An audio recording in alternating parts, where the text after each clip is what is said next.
Good morning, everyone. Today we will start our new class. In the last lecture, what we had learned what is uniform motion. What is uniform motion? Uniform motion.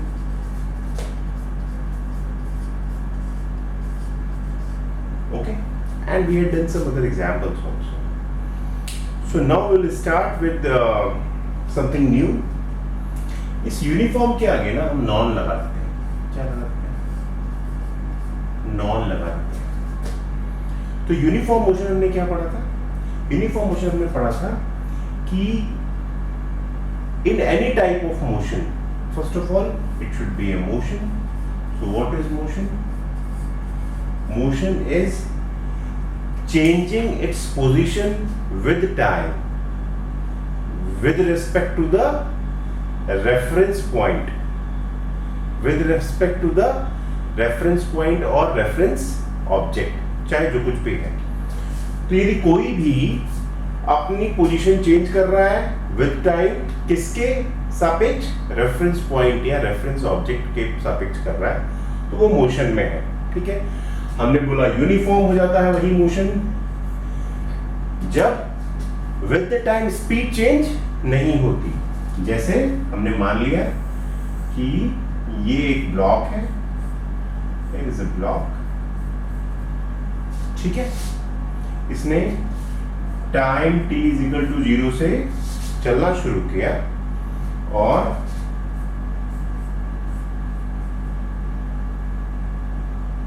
Time t is equal to 1 पे उसने जो speed attain की वो क्या है? 5 metre per second. t is equal to 2 पे भी, 2 seconds पे भी इसकी स्पीड क्या है? 5 मीटर पर सेकेंड. और t is equal to 3 seconds पे भी इसकी स्पीड क्या है? 5 मीटर पर सेकेंड. ओके, और t is equal to 0 पे इसकी स्पीड क्या थी? What we say u somewhere 0. So now what we are understanding out of this? In the first 1 second, t is equal to 0 to t is equal to 1.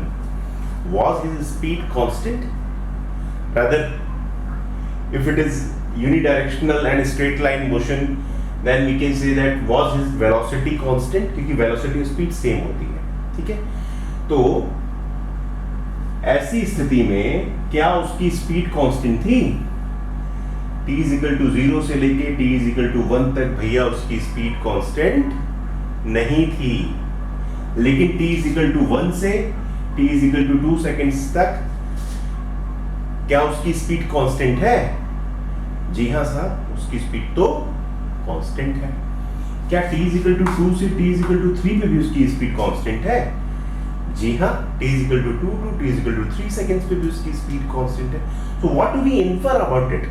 ये वाला जो time period है 0 से 1 second वाला जो time period है उसमें उसकी speed constant, speed is not constant. What we say? Speed is not constant. And other than that, ये वाला जो टाइम है या ये वाला जो टाइम है इसमें उसकी स्पीड कांस्टेंट है. What is that? 5 meters per second. Okay, so we say that speed is constant. Speed is constant during this period. Speed is constant during this period. तो हम क्या कहते हैं? इस वाले मोशन को, इस वाले पीरियड को हम कहते हैं uniform motion. What? Uniform motion. Uniform motion. Okay भाई. और इस वाले पीरियड क्या कहते हैं? हम कहते हैं इसे नॉन यूनिफॉर्म मोशन. क्या कहते हैं? Non uniform motion. क्यों? क्योंकि स्पीड कांस्टेंट नहीं थी. या इसकी बेस डेफिनेशन में अगर हम जाएंगे तो हम बोलेंगे कि in different time, in same time intervals, it was covering the different distances. Uniform की डेफिनेशन क्या थी कि in time intervals it should cover the same distance. 1 second में पहले जितना चला 1 सेकंड में बाद में उतना ही चलना चाहिए, लेकिन जब ऐसा नहीं होता है तब हम उसे कहते हैं नॉन यूनिफॉर्म मोशन। जरा सा समझ लेते हैं। तो इसका मतलब दोस्तों जो नॉन यूनिफॉर्म मोशन है, जो आपने यूनिफॉर्म की जगह नॉन लगा दिया, के ऊपर नॉन लगा दिया, उसमें स्पीड तो कांस्टेंट नहीं होती है। तो क्या सिर्फ स्पीड बढ़ती है? स्पीड कांस्टेंट नहीं है। अभी जो आपने एग्जांपल देखा था उसमें 0 से कुछ 5 मीटर्स पर सेकेंड हुई। सो एक बेसिक सी हम बात समझ लेते हैं। तो क्या नॉन इन्फॉर्मेशन स्पीड इंक्रीजेस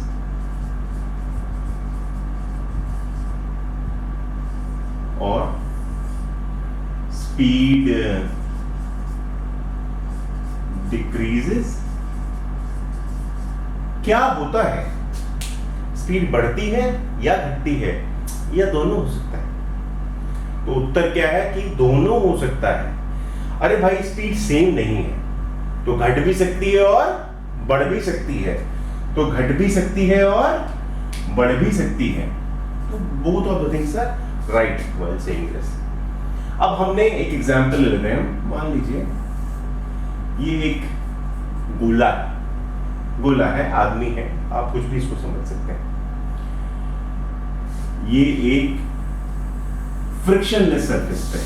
घर में होता है ना, जैसे आपके मार्बल वाली जो जमीन होती है उसमें फ्रिक्शन लगभग 0 होता है। एग्जैक्टली 0 नहीं हो सकता कभी भी, ये लगभग फ्रिक्शन मतलब आपके मोशन को जमीन रोकेगी नहीं। अगर आपकी बॉल जमीन से आगे की तरफ बढ़ रही है या पीछे की तरफ, तो जमीन रोकने का कम ही प्रयास करेगी। अभी आप इतना ही समझें, आगे हम और समझेंगे इसके बारे में। मान लीजिए शुरू में इसकी जो स्पीड है, आपने अचानक से ऐसे किया, आप करते हैं, आपने उसे इंपल्स दिया। शुरू में इसकी स्पीड 5 मीटर्स पर सेकेंड, ठीक है, ओके। अब किसी ने ये देखा t इजिकल टू 0, मतलब जब मोशन शुरू हुआ, जैसे ही बात शुरू हुई, जैसे आपने यूं किया 5 मीटर पर सेकेंड। अब किसी ने ये वो देखा कि आने वाले 2 सेकेंड्स में, मतलब कि जब t इजिकल टू 2 सेकेंड्स है, तब इसकी स्पीड कितनी हो गई? 10 मीटर्स पर सेकेंड। कितनी हो गई? 10 मीटर पर सेकेंड। तो किसी ने आपसे बोला कि find the rate of change of velocity. Rate of change of velocity, गति परिवर्तन की दर। जैसे कहते हैं ना कि कुछ बदल रहा है तो इसका रेट क्या है। तो कोई बोलेगा भाई 2 सेकंड में ना 5 से ये 10 हो गई, तो टोटल चेंज क्या आया? 5, ठीक है। टोटल टाइम क्या लगा? 2 सेकंड। तो what is the rate of change? क्या बदलने की दर क्या है? बदलने की दर क्या है? तो वो कह देता है कि भाई 5 बदला 2 सेकंड में, तो 1 प्रति सेकंड निकालते हैं हमेशा, तो 1 सेकंड में निकल जाएगा साहब 2.5। तो हाउ डू वी से it? So rate of change of velocity, what do we say? Rate of change of velocity. कैसे निकालते हैं इसे? क्या चेंज हुआ है? वेलोसिटी चेंज हुई है। अंतिम कितनी है? अंतिम जो है, अंत में कितनी है? 10। शुरू कितने से हुई थी? अगर आपको चेंज कितना हुआ निकालना, तो फाइनल माइनस इनिशियल। शुरू कितने से हुई थी? 5। टाइम कितना लिया? 2 minus 0, so 5/2, so say 2.5 metre पर। ऊपर क्या है? वेलोसिटी। नीचे टाइम से एक बार फिर से हमने डिवाइड कर दिया। So what did we get? We already had velocity का यूनिट क्या होता है भाई? Metre per second. अब एक और सेकंड से आपने डिवाइड कर दिया, तो जब आप डिवाइड फिर से करेंगे तो वो उसके इनटू में हो जाएगा। So what is this?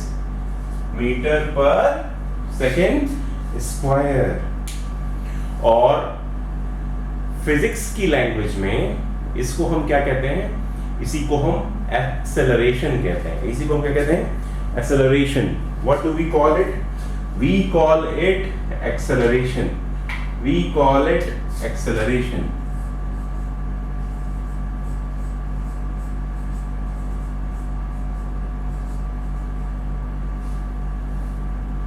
ठीक है, हम इसे कहते हैं। और ये भी अभी हम इस पे भी बात करें। अच्छा, क्वांटिटी कैसी होगी? क्वांटिटी कैसी होगी? क्वांटिटी होगी वेक्टर। क्या होगी? वेक्टर। क्वांटिटी होगी वेक्टर। मतलब कि जब भी आप एक्सेलरेशन को डिनोट करेंगे तो आपको उसकी दिशा भी बतानी पड़ेगी। You have to tell the direction of it also. Okay, तो जरा सा अब इसी एग्जाम्पल को मैंने इसलिए बताया क्योंकि ये डिजिटल फॉर्म में है ना, कोई भी बात आपको ज्यादा समझ में आती है। जब डिजिट्स में कोई भी बात समझते हैं ज्यादा समझ में आती है। अब मैं इसी को चेंज कर देता हूं। और कैसे चेंज करूंगा जरा सा देखिए। मान लीजिए ये जो 5 है ये इनिशियल वेलोसिटी थी, इसको हम क्या कहते हैं?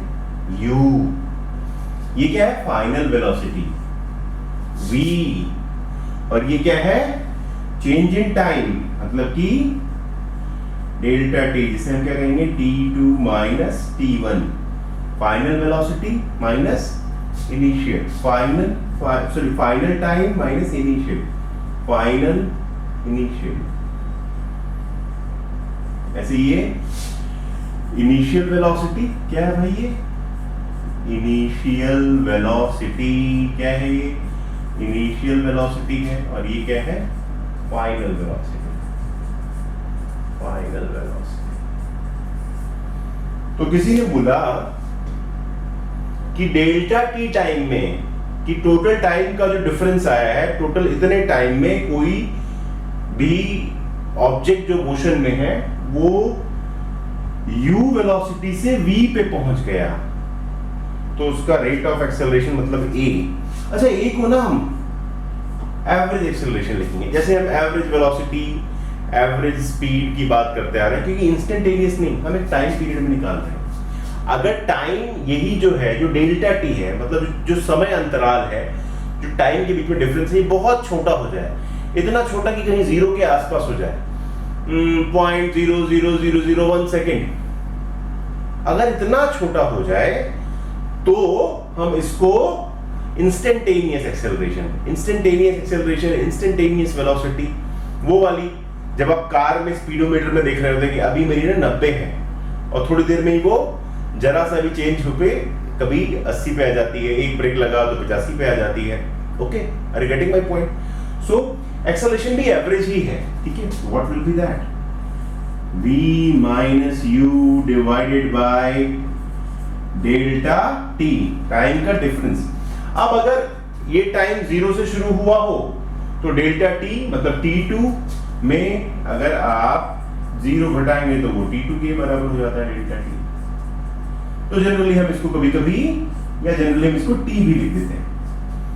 जनरली हम इसको t भी, ये है बल्कि टाइम डिफरेंस, कितने समय में ऐसा हुआ है, कितने समय में ऐसा हुआ है। तो अब यहां से क्या आ गया दोस्तों? v minus U is equal to a into T. A bar मैंने लिखा एवरेज एक्सेलरेशन, जनरली हम इसे एक्सेलरेशन कह के बुलाएंगे जैसे हम स्पीड में करते हैं, ठीक है दोस्तों। तो v is equal to u plus a into T. Final velocity is equal to initial velocity plus a into T. ये क्या है? ये क्या है? ये वेक्टर और ये भी वेक्टर, ये वेक्टर।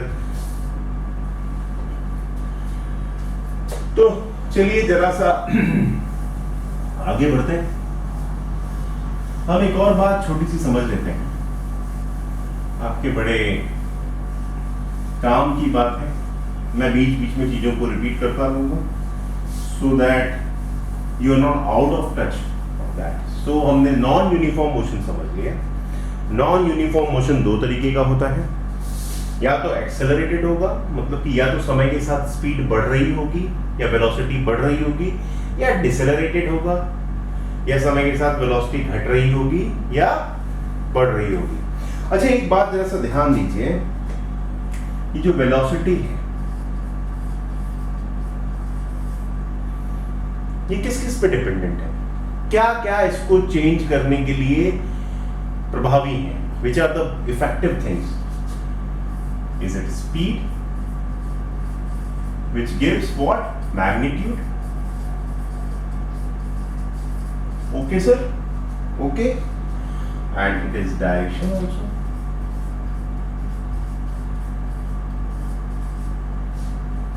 कहने का मतलब, यदि मैं आपको एक छोटा सा प्रश्न दूं, वो ऐसा है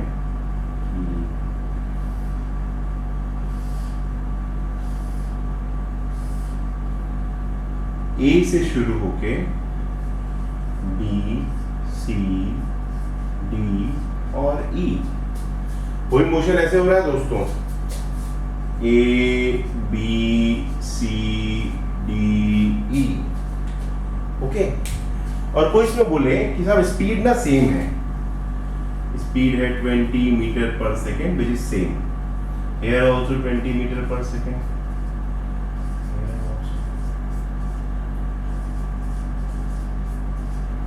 मतलब इस तरह की एबिलिटी है उस ऑब्जेक्ट में कि वो टर्म्स पे भी स्पीड को सेम रखता है, let us assume it, okay.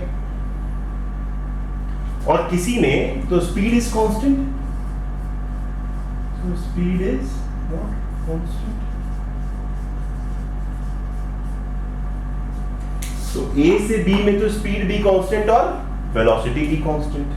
इसमें क्या है, A से B तक तो स्पीड और वेलोसिटी दोनों कांस्टेंट, ऐसे B से C में स्पीड और वेलोसिटी दोनों कांस्टेंट। भाई एक बार इधर मुड़ गया तो फिर वही डायरेक्शन ली उसने, लेकिन ये जो टर्न है इस पे क्या वेलोसिटी सेम रही क्या? Is the velocity same at this turn? Velocity is not same. Why is it not same? Because it has changed the direction. It has changed the direction.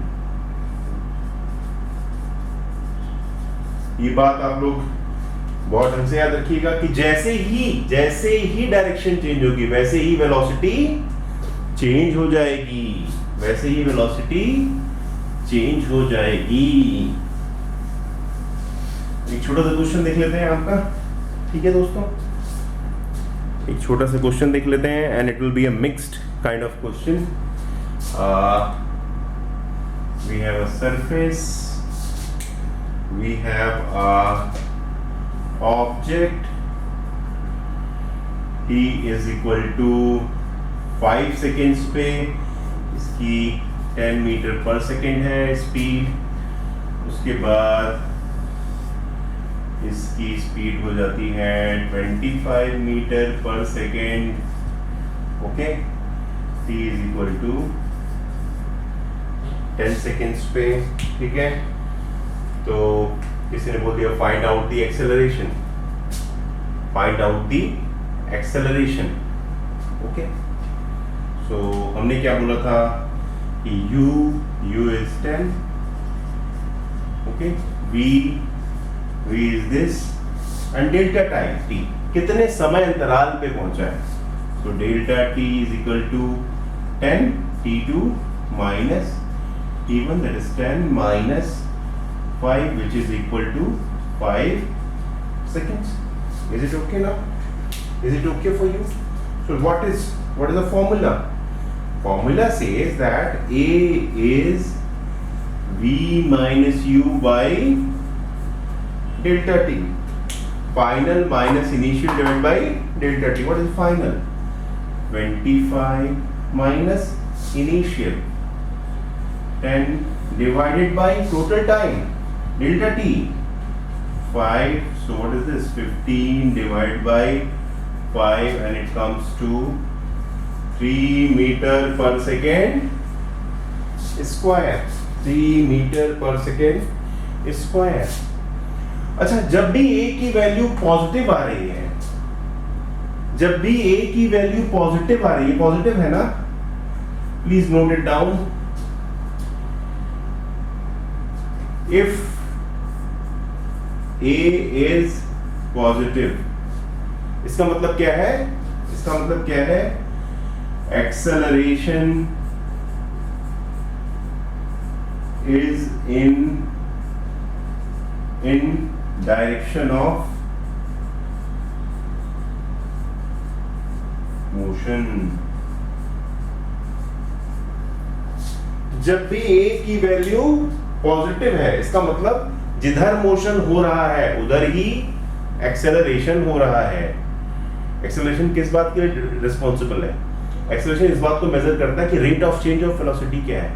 अगर रेट ऑफ चेंज पॉजिटिव है, change positive है, इसका मतलब velocity बढ़ी हुई है, जो कि आपको यहां से भी दिख रहा है. तो मान लीजिए इसमें ठीक ऐसा हो जाता कि यहां पर तो 25 होता, यहां पर तो 25 होता, यहां पर तो 25 होता, और यहां पे क्या हो जाता? 10 हो जाता. तब यही एक्सेलरेशन क्या हो जाता मेरे दोस्तों? ये हो जाता final 10 minus initial 25 divide by total time. Time तो कभी नेगेटिव नहीं होता ना, divide by total time which is 5. क्या? माइनस 15 बाई 5 माइनस 3 मीटर पर. ये माइनस देख के आप क्या इन्फर करेंगे? ये माइनस देख के आप इन्फर करेंगे कि भाई मोशन जिधर हो रहा था ना उसके उल्टी तरफ एक्सेलरेशन था, मोशन के अगेंस्ट था. So the acceleration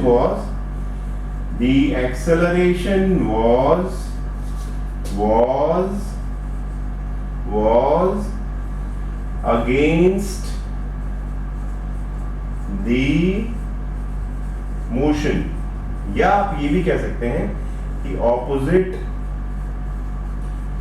to direction of motion.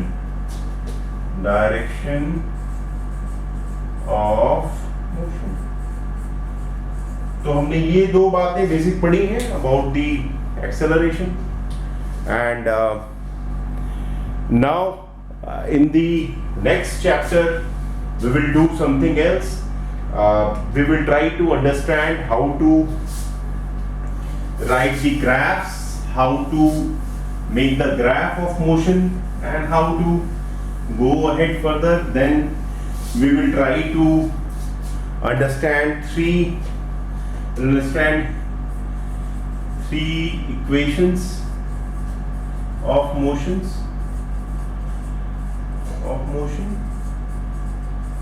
and its graphical representation. Till then, please keep on graphical presentation. Till then, keep on going through the notes. Please keep on solving the exercises. That will help you a lot, and we will try to understand physics in these lectures. We'll try to understand physics. Do not go by the course curriculum and all. That is very easy to cover. But let us develop a concept of physics which can help you further in the competitive exams. Till then, please keep on promoting Prerna Tutorials. Subscribe it, like it, and if you have any problem, please put in the comment box. And if you have any suggestions, please put in the comment box. Thank you very much for being with me.